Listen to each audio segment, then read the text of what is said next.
Dumpling soup. Ngayon lang ulit ako makakain ng totoong pagkain. Tapos, clay pot chicken. Kasi yan, dito na yung tigaluto ko. Thank you, babe. Kain mga George. Clay pot chicken. Alabet dog, diba? Makakakain na tayo ng masasarap na pagkain ngayon. Pil-pil.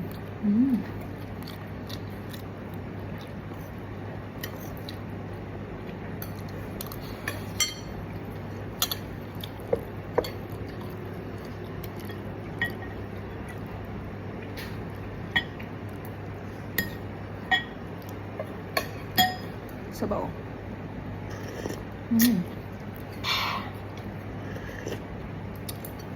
Dumplings.